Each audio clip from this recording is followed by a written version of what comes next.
This is Let's Talk Business with your host, Marc Ebinger. Now, here's Mark. Welcome back to Let's Talk Business podcast. Coming up on the show today, we're going to talk about leveraging YouTube to build a real estate business, amongst other things. Of course, these conversations are always fun. They go every which way. In studio with us today is Jonathan Welch, a real estate agent at Alamo City Living and the co-host of a couple of YouTube channels. One of them, Alamo City Living, and the other one is Life After LEO, which we'll get into that just a little bit as well. Jonathan, welcome to the show. It is an absolute pleasure to be here. Thank you. Oh, I like when they say that. It's an absolute pleasure. Mark, I follow you all the time. I have your picture on my wall. Well, we don't have to go that far. As long as I don't say I'm more than happy, because George Carlin used to say sounds like a mental condition. More than How happy. can you be more than happy? Better than I deserve. We want to go Dave Ramsey with If I were any better, I'd be twins. I've heard that one too. But all right, I'm your host, Marc Ebinger, the CEO of Kruger's Virtual Staffing, a company that recruits and staffs experienced overseas administrative assistants for insurance agents and attorneys.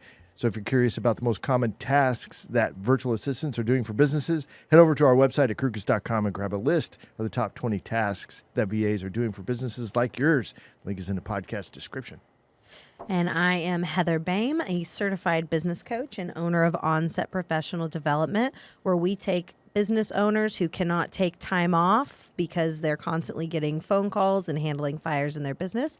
And we help them create structure that will allow them to take time off without everything going to heck in a handbasket. I forget that we can't cuss here. Yeah. No, you can. Well, maybe you can't, but I can. I'm Howie Nestel. I own Sharkmatic Advertising.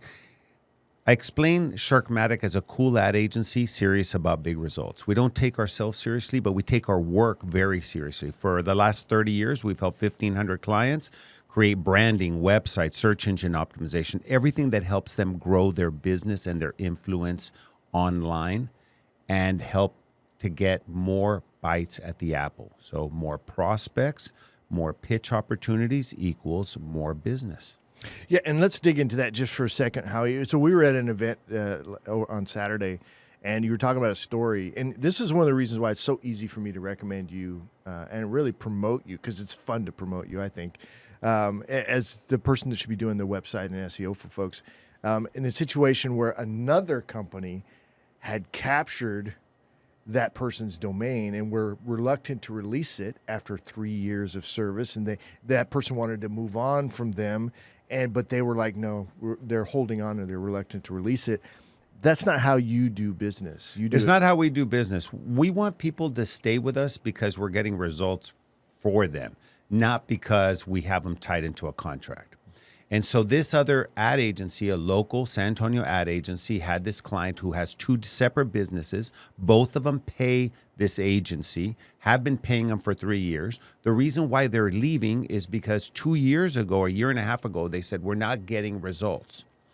So the agency changed the offerings, and then a year and a half later, they still weren't getting results for the client. So they wanted to leave. They were all paid up. The agency said, well, unless you pay us for the month of December, we're not turning anything over, even though they were leaving on December 4th or 5th.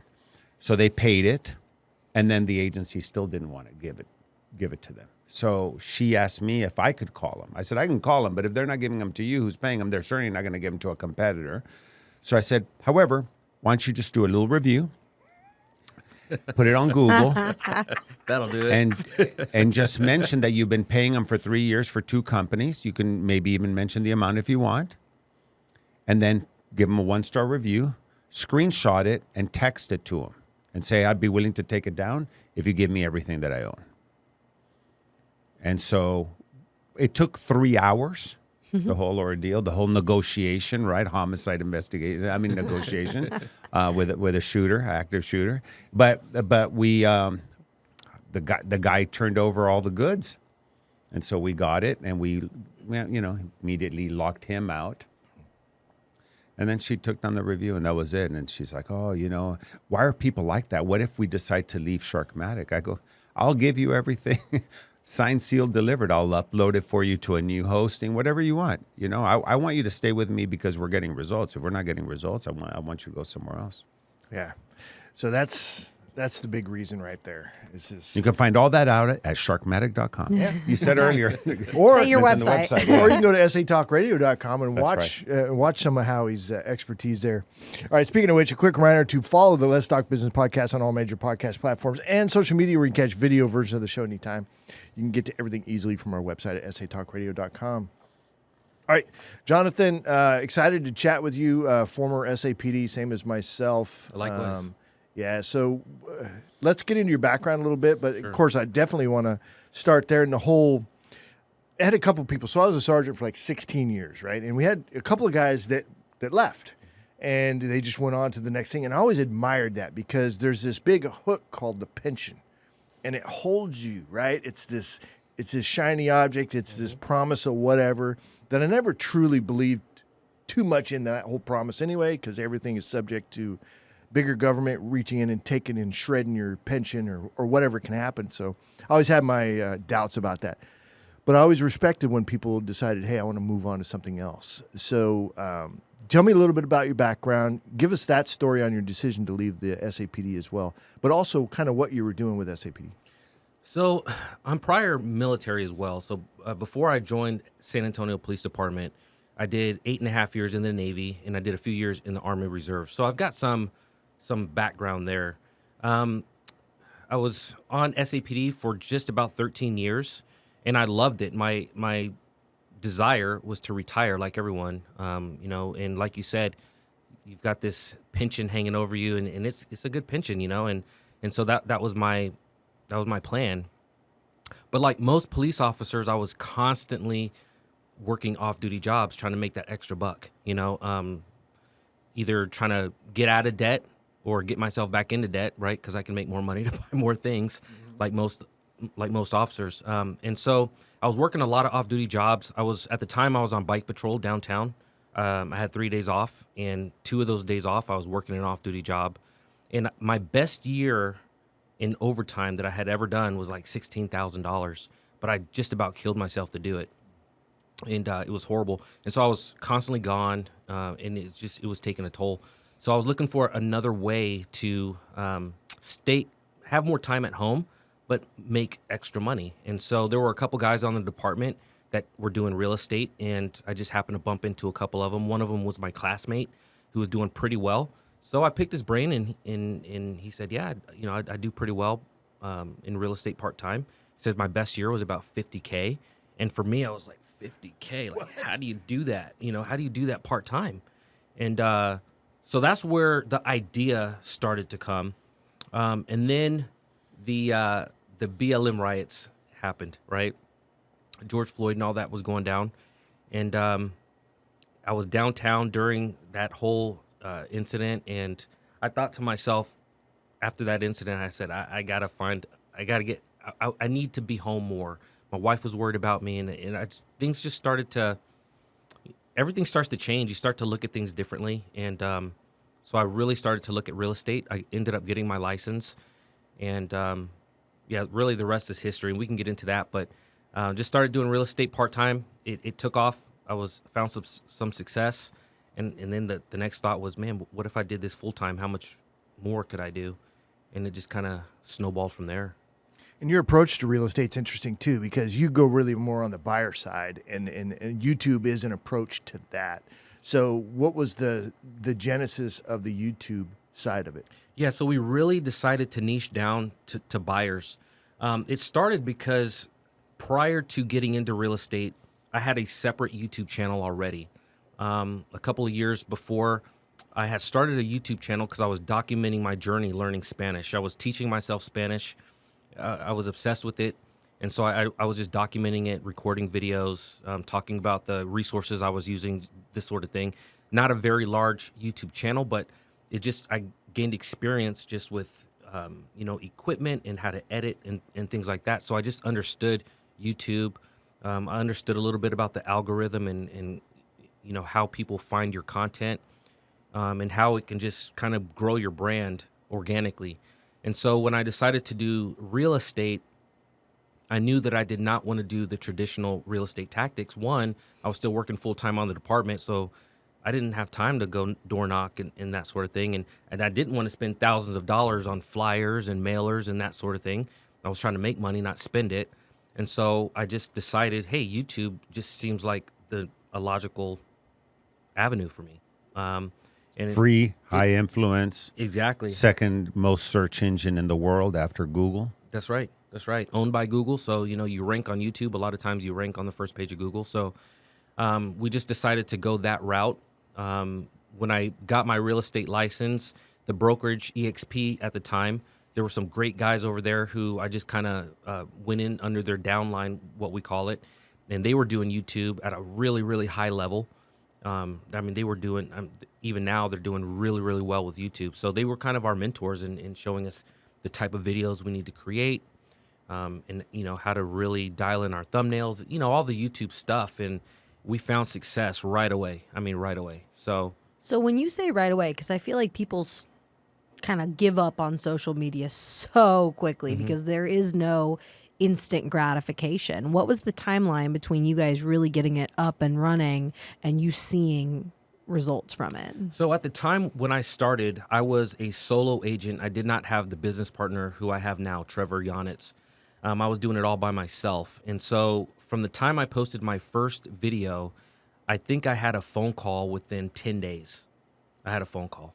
It ended up not panning out, but I had a phone call, and for me, that was proof of concept. Wow, this works. Yeah. A couple days later, I had another phone call, a guy from Germany. And then a week later, another phone call. So they just started to come in. And so I was like, There weren't calls from Nigeria, right, asking you to They send weren't- money. they weren't- Okay. they weren't- I'm a prince. Yeah. I need some money.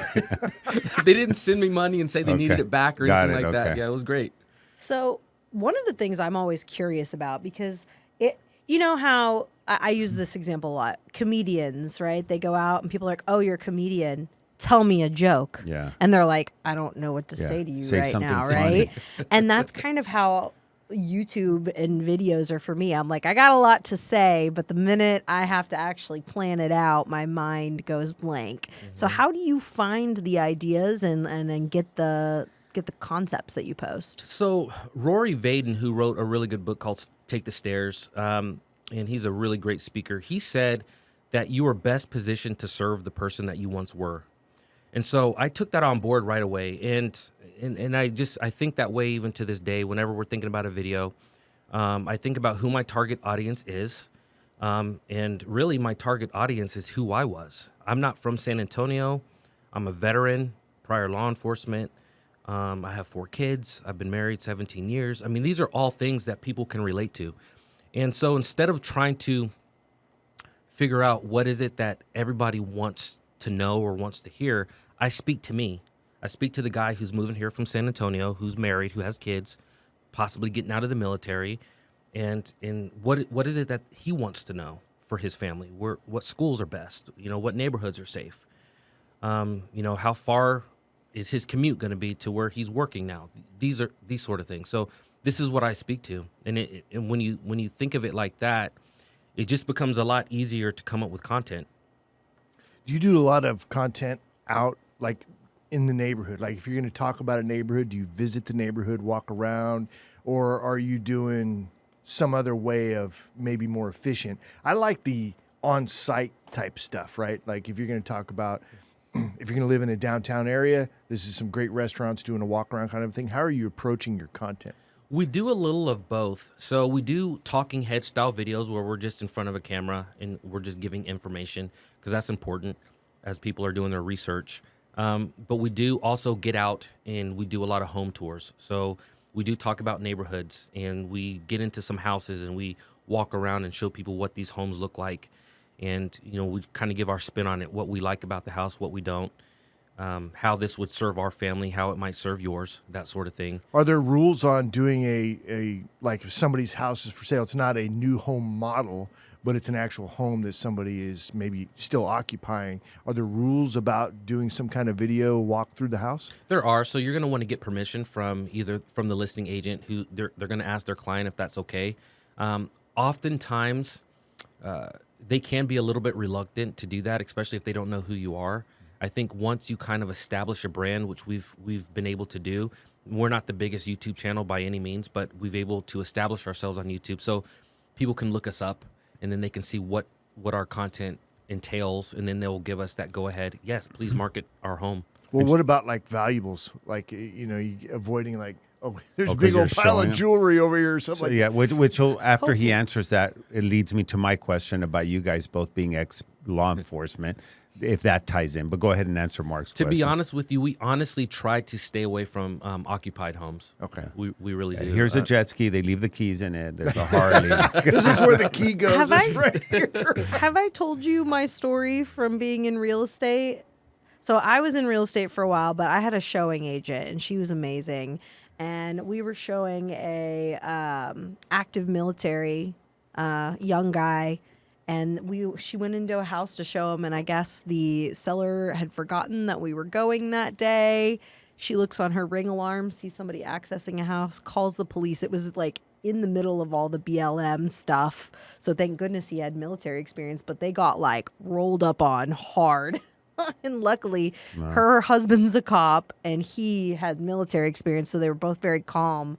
But I think I would have been freaking out. I have yeah. none of that. I had a showing with clients from out of state, and the sellers of the home forgot that we had scheduled a showing. And I go and I get the key out of the lockbox. I knock first, like I always do, no answer. And I walk into the house, and the homeowner is in there on their computer with headphones on. Didn't hear me knocking. They turn around. I scared the crap out of them. They scared me. And I'm just like, oh my gosh. They're like, what are you doing here? Oh, we had a showing. Super scary. And at the time, I was a police officer. So, I mean, I know, you walk into someone's house and they're not expecting, oh my gosh. Yeah, it was terrifying. So before I ask you my question, I don't want to feel left out. I'm going to tell you all a Tell you story my about real story. estate that just happened a few weeks ago.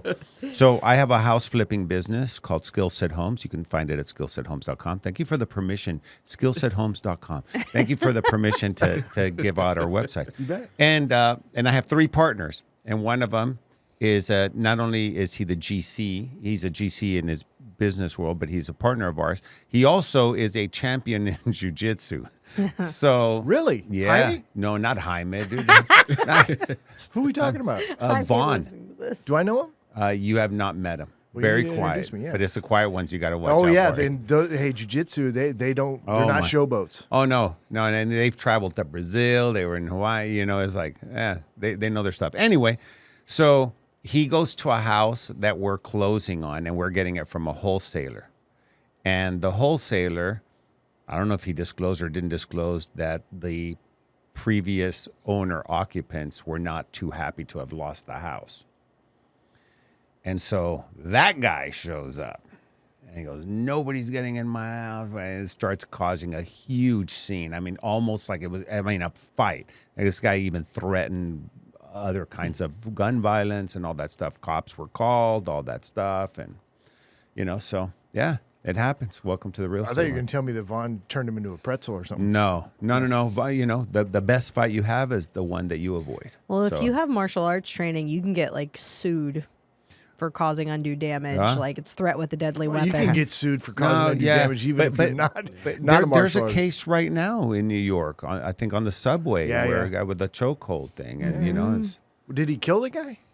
I think he died. Yeah. yeah. Well, that's not a good chokehold. You don't have to kill somebody. It's the amount of time that he had him down. I mean, he had him down for quite a Well, then he should. If he knows what he's doing, he lets him go. yeah. But anyway, back to the program, folks. Yes, Thank back you. to the program. This is not the let's fix your fighting You techniques. tap everybody. Right. If you get put in a chokehold, you're supposed to tap out Right. Yeah, when you're right. going to pass out. Yeah, man. If the It's guy your didn't tap fault. out, that's his fault. He didn't tap out. What are you going to do? Well, what's your question about Yeah, the so law? my question is, since you're ex-law enforcement and military, I would feel as a civilian, I would find it of comfort, and you guys are in a position where you're trusted authorities on stuff, and I would definitely want to hear from you about crime rates in a particular neighborhood or particular safety features of a house.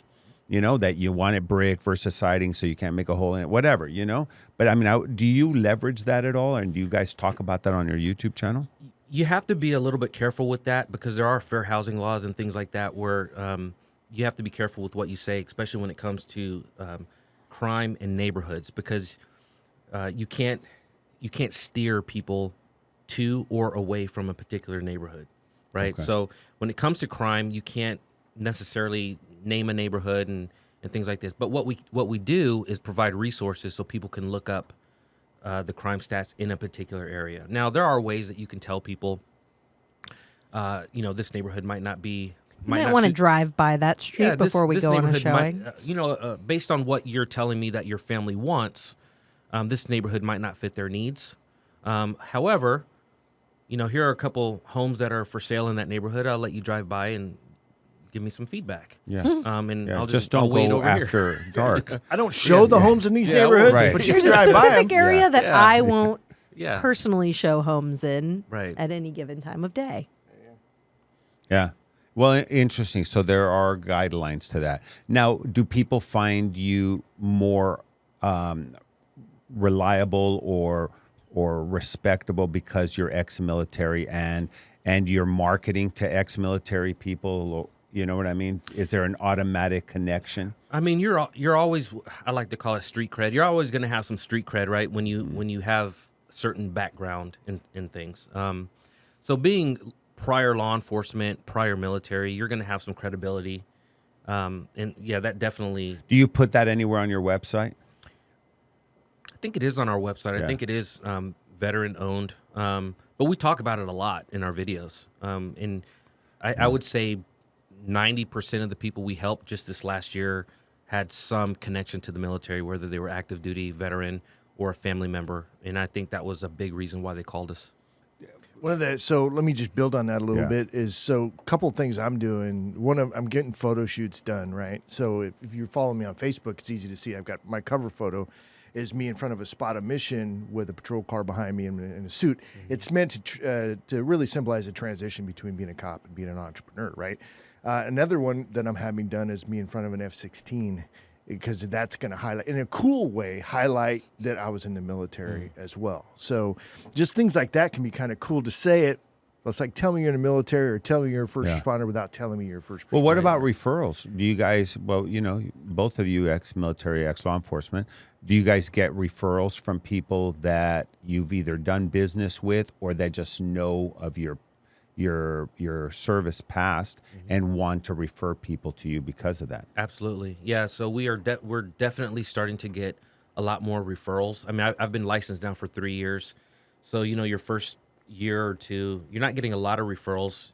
You're really just getting initial clients. But now some of these clients have been living there for 2-3 years now. So we're definitely starting to get referrals. And we have a fairly large referral network around the country. We've helped, we're putting people in touch with realtors really in every city. We've helped folks in Hawaii with our referral partners out there, help them sell their house, and then they come here, we help them buy their house. Ooh, I'd like to know more about that. Are these referral partners paying you a finder's fee, or are you guys doing one per city and you're just referring back and forth without paying each other?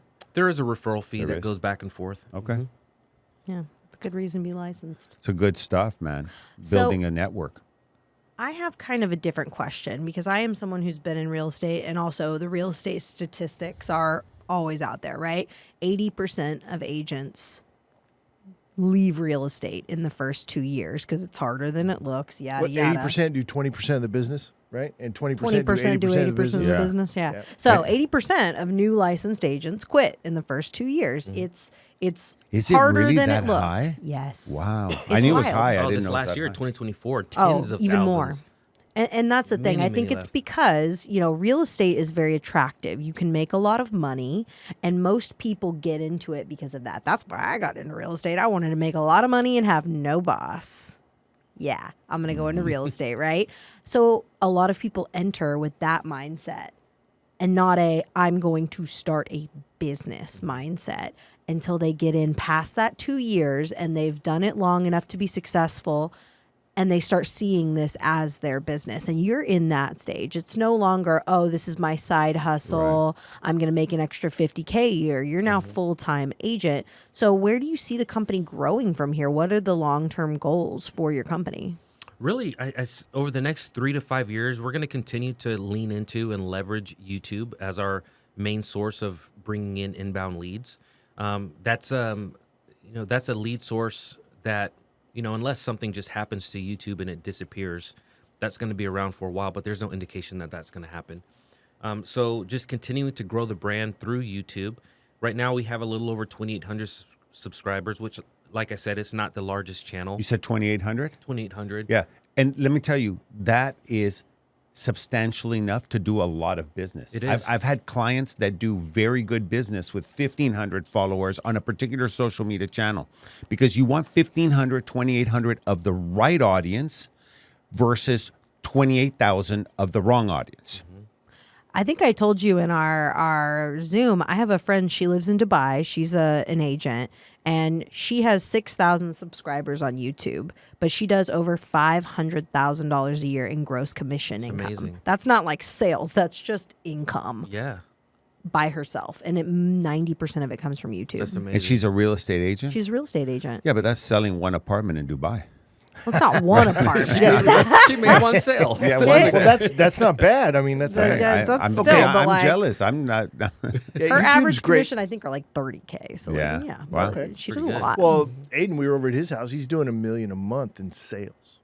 So I don't, was that 30 grand or whatever if you're at 3% or something? So that's not bad for a realtor. But so YouTube's one thing, shorts, right? And then what are you guys doing? You got to duplicate that content across the other platforms. Are you doing that already?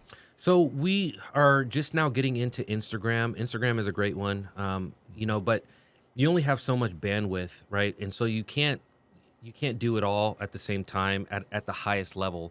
I think now that we've established ourselves on YouTube and we kind of have a good idea of what we're doing, now we're able to start moving into Instagram. But, really YouTube has just been what's best for us. What we have found is that Instagram is very short form. That's the short form content.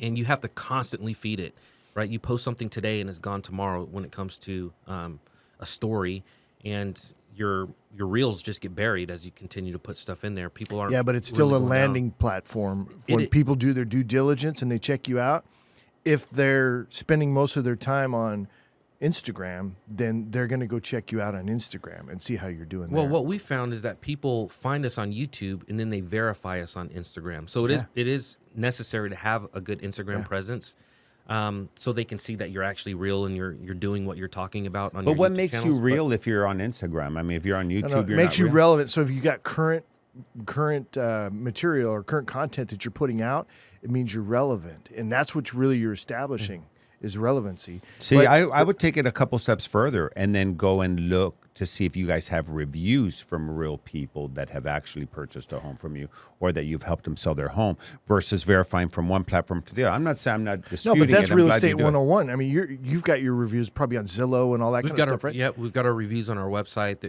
We've got Google reviews, all Yeah, that. so that's already a given that realtors are doing that. But if you're posting on, and I'm speaking from experience here. So you post on YouTube and you make your shorts and so forth.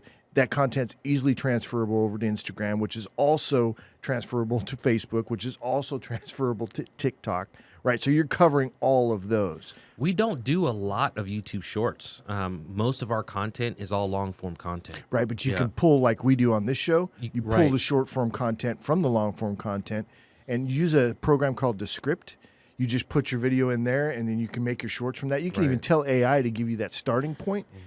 Grab your hook, put it at the start, create your 34-second clip or whatever. Right. But then it Well, takes time. but And then I you feel get it like across. this, though, like we're getting kind of a little bit into the weeds, but it starts to outline the overwhelming nature of the organism that is social media, and probably why a lot of people don't. So I kind of like their approach, because if it's the difference between posting on one platform consistently and posting on all the platforms inconsistently, wouldn't you rather hone in on the one that's driving the most business until you have the income to hire someone to do everything else? Well, talking from experience, like Mark speaks from experience, we've worked with many, many clients, and the ones that are more successful are the ones that pick one or two platforms and do them very well and then move into something else. Then the ones that come to me and say, hey, we need to be on everything. Let's just start putting stuff out there. And they don't get a lot I guess of my traction. point is it's so easy to do it. for you. It's easy for me. I mean, you just hire somebody to do it for you for. And who would you recommend? it Is there a also- website? Oh, is or there something? a Is there virtual a domain assistant name, services? websites people can go to? No, but it's like, look, you don't know until you know. But when you have content, if you can take the same exact content that you're putting out, you're not doing shorts yet, but if you're doing shorts, that content is so easily transferable to the rest of the platforms. But it really depends on the industry, because what we have found and what some of our folks in our organization have found is that the same content that you put on YouTube, if you chop it up and then put it on TikTok or put it on Instagram, it doesn't get the same reaction as if you made organic content just for that particular platform. So what we're doing is making content specific to the platform that we're going to be posting. Yeah. it. Now I can tell you something that I can't prove. Okay. Love it. State it with confidence. State it with confidence. Google, as you mentioned, owns YouTube. If you put stuff up, and Google and Facebook don't get along. If you put stuff out on either platform and you put the same content or very similar content, and the algorithms know, chances are you're not going to get as much lift on any one of them because they're looking out for that. Same thing with reviews. If you copy and paste a review on 3 different platforms, it may or may not show up on the original platform, especially if it's a Google review. Okay? And so what I like doing is putting something up, waiting a day or two, letting that get traction on one platform. And then if I really feel like putting up that information because it's so good, I'll put it on a different platform and I'll rewrite the post that goes along with the video or whatever. And then I tend to get traction on that. Again, I can't prove it, but It sounds it's like a thing. that sounds like it's a thing. I believe you. So let me go to the heart of the reason why I do this is because I want to be where the potential clients are. Okay. So when they go do their due diligence, they're going to go to their platform of choice, and that's where they're going to look. And that's why Are you're you both there? right. Really, that's why I you're think both it's right. about what works best for the person posting because, like, your way, no offense, I'm already overwhelmed. I am already like, hard no, I won't do it. And I think that's important to recognize as business owners, as entrepreneurs, as business people. What are you willing to do? And if you can recognize that I am willing to make long form content for YouTube, great. Do that. And then getting to the point where you can delegate it. Because for you, it comes naturally to you to delegate. Well, I like giving other everything. people work to do. He loves it. Well, and that's not a natural setting for most people, which is why I have a job. I'll tell you that I own an ad agency, and I still went to Mark and Mark's assistant at Crooker's Virtual Staffing for a cool video for a collection drive that I do called Gotcha Covered. I had a comedian that was runner-up on America's Got Talent and on Last Comic Standing, and he did a video for us about the collection drive. And he had just done a show in San Antonio. So I sent it to him. He did it in L.A. I would have messed it up and made it too corporate-y looking. I sent it to Mark within half an hour. We had it back, and it was cut up super cool with the words flashing. We put it up, and it got a lot of traction on Shorts, and people are like, oh my God, how'd you get that guy to do that video, for Gotcha Covered? He's, I like having a team because I can just literally just take a couple shots, send it up to him, get it done. But anyway. And that's a lot less expensive than people think. It is, but it's part of my mission anyway. So personal branding, that's what we're kind of talking about here. So the YouTube channel, obviously a great way to do it. Your backstory is good there. What else are you doing in the personal branding space that realtors are generally should be doing? Maybe you're thinking of it a little bit differently. I don't think there's a whole lot that I'm really thinking about differently. It's really just leveraging who I am and our uniqueness. I think our uniqueness is collaboration. We specifically speak to people who are relocating to San Antonio from out of state. That takes a lot of collaboration. There's a lot of moving parts when it comes to moving across the state. So our ability to connect them with another realtor in their area who can help them sell How a about home. moving companies? No, we haven't really.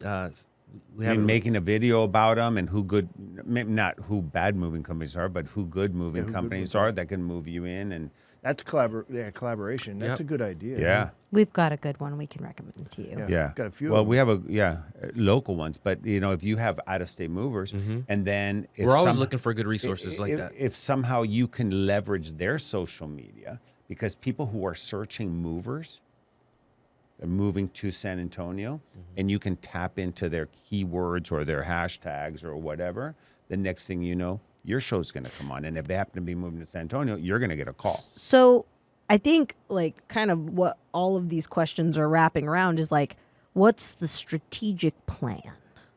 Do you have one? Or are you just kind of posting what feels? Yeah. No, we do have a strategic plan. So, we do a monthly video. It's kind of like our database. We're constantly putting ideas into our database. We like to do a combination of talking head, information style videos, and a combination of, or with that, out in town house tour, Walk and talks. walk and talk Yeah. type videos. We're kind of getting into the street interview style videos, which seem to do well. A lot of people like to hear from other people. So instead of us just giving our opinion, we put the mic in front of some random person out there and we ask them a question and they answer it from their perspective, and people like that. So we're starting to do that as well. I think, Are they saying something about you, or are they saying something about San Antonio or the about neighborhood? San Antonio or the Okay, neighborhood, got it. what is it? They're like, this guy walked up and he looks well dressed. Yeah. Yeah, just what is it about San Antonio that brought you to the city? Why are you looking to leave San Antonio? I think one of our best performing videos that I did, and of course this kind of goes back to a few years ago, but one of our best performing videos is San Antonio a racist city? There's a lot of emotion around that, right? So that was a very high performing video, getting people's perspective on the diversity in San Antonio. And so What was yeah. the determination? So the comments went crazy on that video. I mean, we had a lot of negative comments, a lot of people who thought San Antonio was great.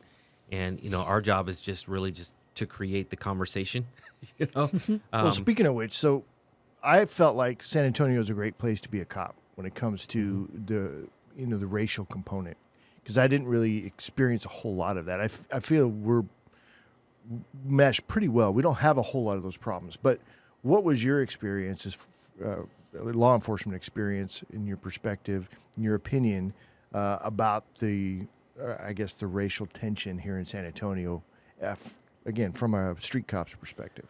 I agree. I agree with you 100%. I mean, San Antonio, I've lived all over the country. I think San Antonio is the best city that we've ever lived when it comes to diversity. And I have not experienced any racial tension here.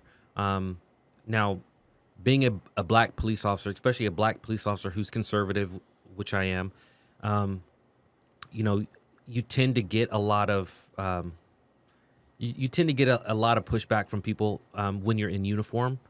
But as far as being a civilian here in San Antonio, never had any issues. My wife's Portuguese. Our children are mixed, and we love it. We love it here. We've left at one point. We moved to Colorado because we always wanted to be near the mountains. So we went there for a couple of years. I was an officer up there for 2.5 years. And although it was a great town, it was very uncomfortable where we lived in Colorado.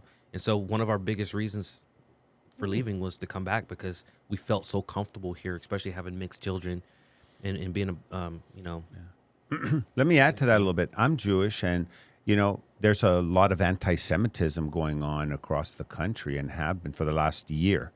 And I feel we're somewhat immune to that in San Antonio. Have there been incidents? Of course, there's been incidents, some tagging of a synagogue and some other stuff. But people stand up for each other in this town. I remember Pastor Hagee and other people from different churches, when there was some swastikas and stuff spray painted on a synagogue, they came out and they were on the news live on the street corner saying, "Hey, not in our town." I also remember with BLM and defund police and all that. It's just up the road here in a little town called Austin. I don't know if anybody's heard about it, but things were out of control there with the cops and people throwing stuff and shooting stuff and throwing things.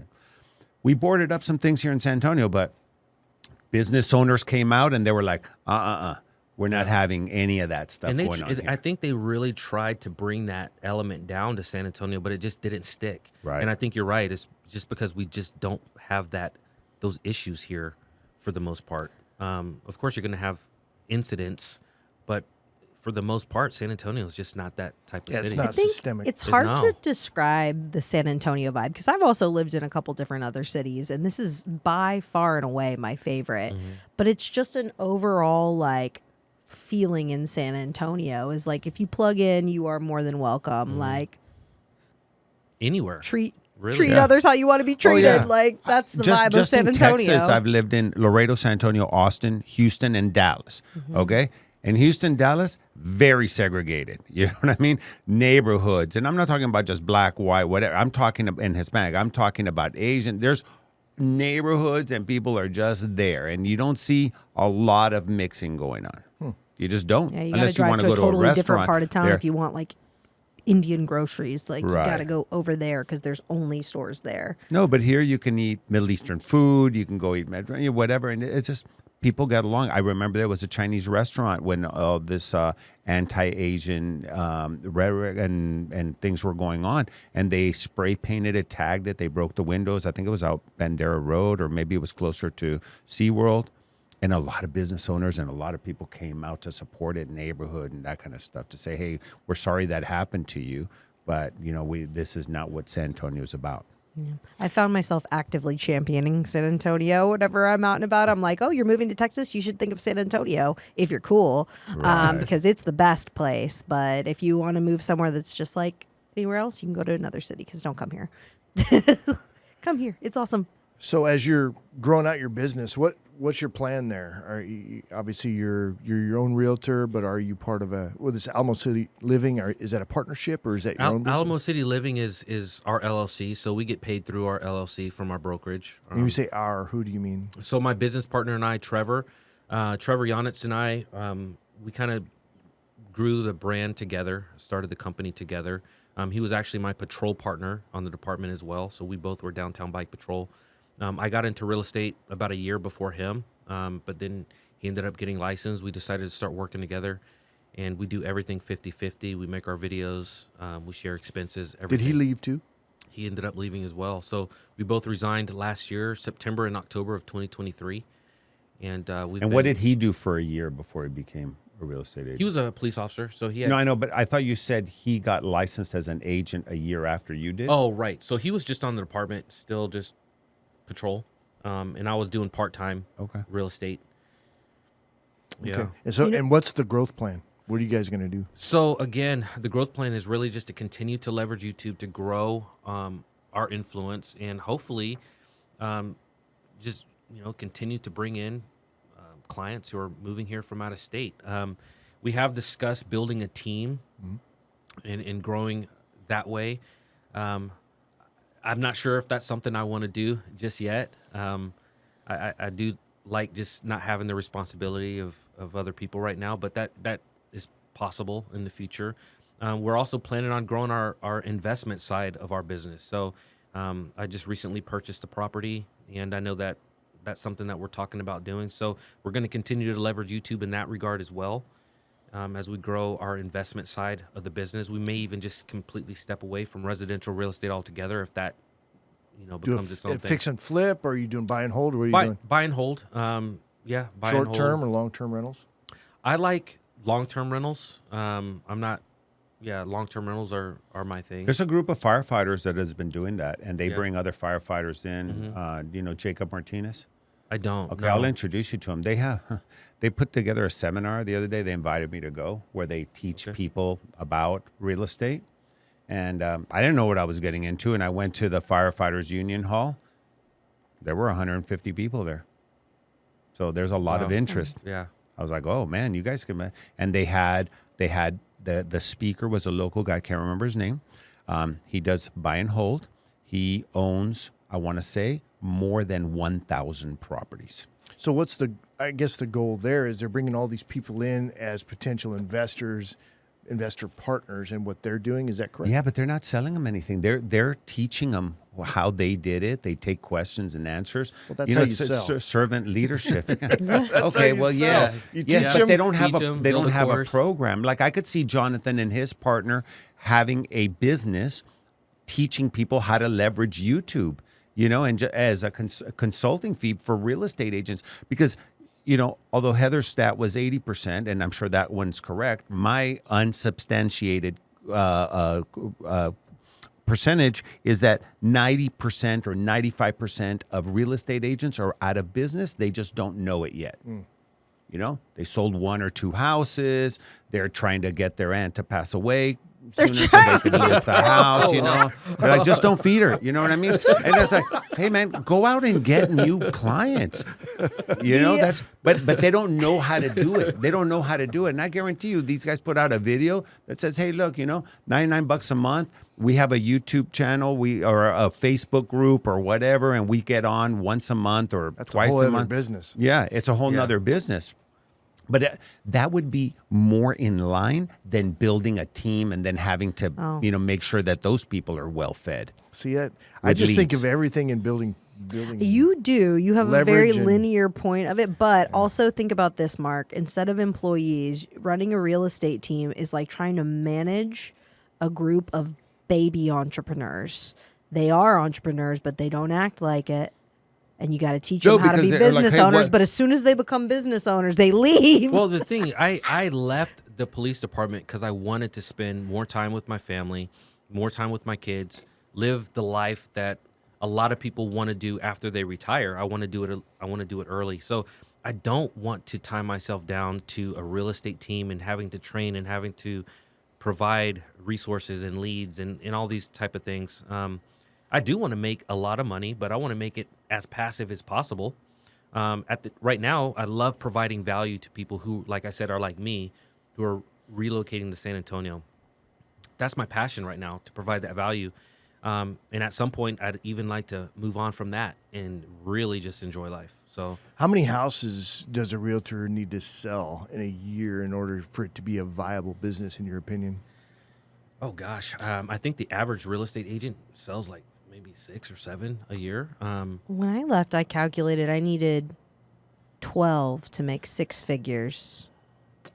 Yeah. And that was with a KW split. So at EXP or Real, you have to sell less. If you do, I would say if you do 7 or 8 homes, and it really just depends on your price point that you're helping. say people at. 350. at the 50,000 average probably the price median. point, Then you're gonna need. I would say you're gonna need at least 12. If you're really wanting to be comfortable, or if you're trying to replace one income with another, you're gonna need about 12. Yeah, because you're paying your own taxes now. You're paying Yeah. your own business Yeah. expenses. Yeah, so 1 a month, and then you have to start thinking about how do you keep stuff in the pipeline? How many presentations are you doing? How many events are you going to? How many networking things? We haven't talked about networking, and we always talk about always networking in the do. shows. So tell us a little bit, Jonathan, about what you and your partner do in terms of networking. So that's a really good question. I'm glad you brought it up. I was mentioning to you earlier, we just left EXP and came over to Real, and that's the whole reason why we left. So for the last 3 years, we didn't do really any networking here in San Antonio. We've been all on YouTube. It's been all organic, and all of our clients are from out of state. So having to speak to anybody here in San Antonio, really, we haven't even really had to do that. But we understand the importance of networking and building resources and community in your town. And so that's why we decided to leave EXP and come to Real, because Real, there are some agents here in Real, or Real as an organization here in San Antonio, they do really, really well. There are some high-level agents here in San Antonio that are doing business the same way that we do business through social media. And so just being able to be in close proximity to them. Well, and that's learn what I from was them. going to challenge you on. It doesn't have to be with ideal clients. It could be with people who can help you build your business. In other words, networking with people who can put you in tune with how to grow your own business, not necessarily networking with clients. But I will argue with you that because we're Military City, USA, there are probably people you should be networking with here in San Antonio that can put you on more fish of people that are moving here. Absolutely. Because they know it. They Oh, know yeah. who's moving here. They know who is moving Yeah, away. PCS orders come out Oh, yeah. twice a year. Mm-hmm. It's an entire list. Oh, yeah. Well, in a slightly different note, because networking is important, but there's one like massive YouTube channel that's like based here out of Boehme. That could be a cool networking opportunity for you if you can get a hold of them. What's the channel? Demolition Ranch. Oh, yeah. Yeah. They're Yeah, massive. they're awesome. They've got like millions and millions of subscribers, How and they're come up I the don't- I road. don't And know? I know. How do you not know them? But they're a t-shirt company. They blow up stuff on YouTube and they sell t-shirts. Really? But they get millions. Like, that was the first thing somebody mentioned to me when I was at a conference in Austin. I was like, I'm from San Antonio. They're like, do you watch Demolition Ranch? And I was like, no, I have 2 daughters and I was never that destructive, apparently.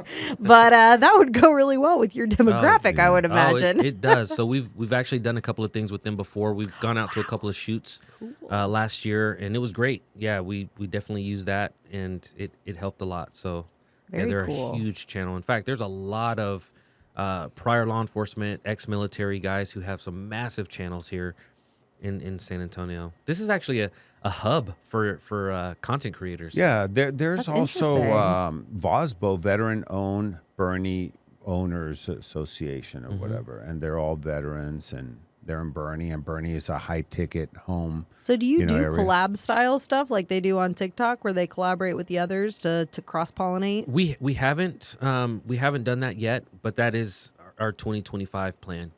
Awesome. In our 2025 plans. Collaborate with people who didn't come to you to collaborate with, because people that come to you, then they need your audience. Well, that's what they're going to be, Well, obviously. yeah, but Like, they're you Creating gotta content come with that's entertaining is a great way to get, because people's emotions are up and then they think you're cool, and then that's the guy I want to do business with. So I can see why blowing stuff up would be really good. Well, in Black Rifle Coffee, they were all, Yeah, they made Black them Rifle, cool, yeah. funny videos and stuff like that. That could be something fun to do too.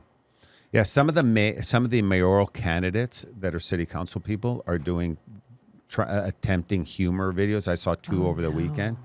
I gave them the obligatory heart or whatever, but they were not super well produced, and they I were don't know what not they're funny. doing. Yeah. They're not funny. They're I'm not funny. honestly interested about the mayoral plus, race as yeah, it comes to head next Right. year. And plus, I don't know that I want to vote for somebody who's funny. You know what I mean? I don't want to vote for a comedian. You want to be- vote for people you relate to. Right. And, Well, and people who I think are going to take relatability some can things be that are funny. No, but I want people that have some cachet that can get things done in office.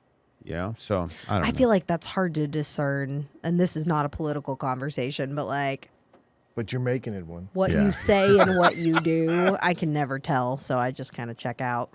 Well, let's wrap this up on the NAR settlement. Has it impacted you at all? It hasn't impacted us one bit so far. So, when you are attracting people who want to work with you, you don't have to convince them to do anything. The NAR settlement, it is what it is. We have to have a buyer-tenant representation agreement. Nothing changed for us. We were always doing that. So, we talk to our clients online a lot of times first, Zoom calls and things like that. They make plans to come to San Antonio. We meet in person. And we have this conversation about this buyer-tenant representation agreement long before they even come to town. So by the time they're here and it's time to sign, it's not an issue. Okay, so that's not an issue. Tell me about Life After Leo. Is that what it is? LEO. Oh, Life After Leo. LEO. So that is my Spanish channel. So I am still documenting my journey at learning Spanish. ¿Y cómo te va? I still suck at Spanish. Don't speak sí. Spanish. Well, how long you been doing it? No, I speak a little Spanish. I'm still learning though. I've taken some breaks here and there, but Life After Leo, I just rebranded it to Life After Leo because I do want to get into more vlog style videos that talk not only about Spanish but about this. What I'm doing, how I'm building a business after law enforcement. What does that look like in real estate, and how I can relate that to Spanish as well. Good stuff. Now you can wrap up, sir. Yeah, right. All right. If folks want to get in touch with you, how do they do that, John? www.alamocitylivingteam.com, or they could always just call me directly at 210-405-2035. And a lot of people are surprised when I actually answer the phone. They're like, "You guys are the guys on YouTube, but you're actually answering the phone." Yeah, we actually answer the phone. So get a hold of me there anytime. Awesome. All right. Thanks, Jonathan. Appreciate you coming in, Absolutely. man. Thanks. It was a pleasure. I appreciate it. Second podcast, you said, right? Second one. What did you think? Oh, it was great. Okay, I good. loved it. Yeah, I could do this again. All right. Well, on that note, as we wrap up, a quick reminder to check out our latest podcast and catch video versions of the show anytime by visiting our website at satalkradio.com. That's going to be it for this one. You guys have a great week. We'll see you on the next one.